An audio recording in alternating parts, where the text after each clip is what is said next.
Hepsine dedim arkadaşlar. Bir duyuru yapacağım dostlarım. Ben tekrar arkadaşlar bir duyuru yapacağım. Şimdi arkadaşlar şu stream şu koyduğunu görüyor musunuz arkadaşlar? Şu notun yanındaki stream. Ondan buna tıklıyorum arkadaşlar. Buradan müzik geliyor. Şuradan bir çıkalım.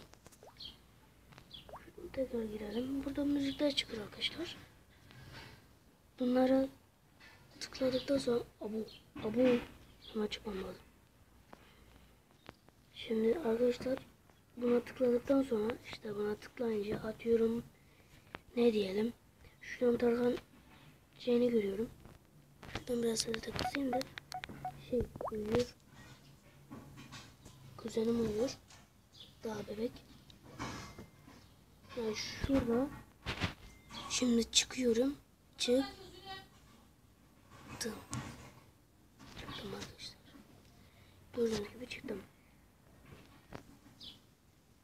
Burada şimdi donuyor çünkü buradan internet çekmiyor arkadaşlar. Bakın.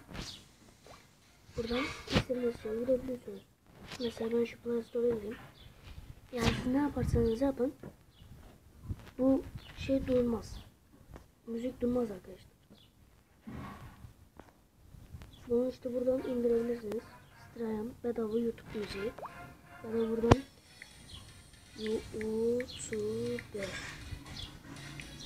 YouTube diyelim. Aramaya geçelim. Yani şimdi benim internet çekmiyor arkadaşlar. O yüzden donuyor. Şuradan dördüncü arkadaşlar. İşte stream bedava YouTube müziği. Ona tıklıyorsunuz. İşte indiriyorsunuz. Şu izlesene de bakayım.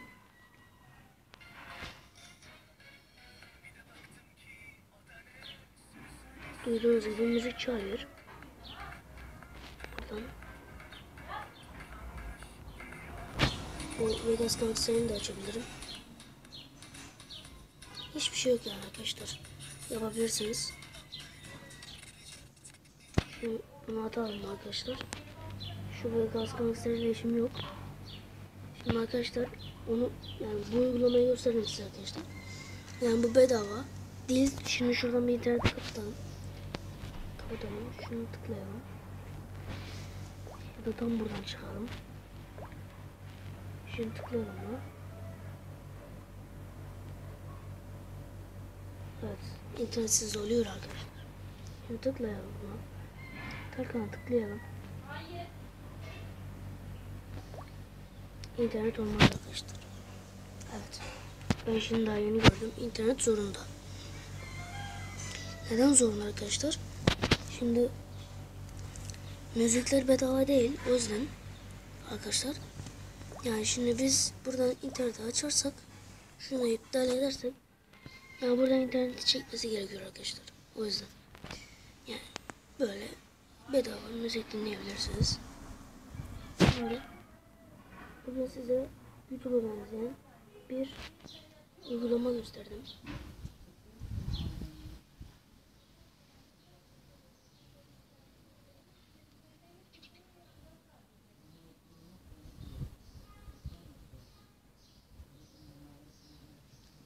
Şimdi arkadaşlar biraz sessiz durdum şimdi. Kuzenim yanmış.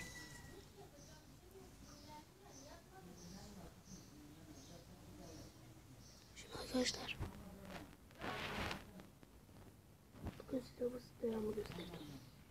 İşte bu bedava YouTube müziğini göstereyim arkadaşlar. Uygulamadan Play Store'a indirebilirsiniz arkadaşlar. Yani nereye istiyorsanız, istediğiniz her yerde yani oyun oynarken mi istiyorsanız ne isterseniz yapabilirsiniz arkadaşlar. Şimdi işte ben size onu göstereyim arkadaşlar. Ben işte bundan indirebilirsiniz. Şimdiki dediğim gibi videomuzun sonuna geldik arkadaşlar. Beni beğenirseniz beğendim tuşuna basın. Abone olmayı unutmayın arkadaşlar. Hoşça kalın. Allah'a emanet olun. Bay bay.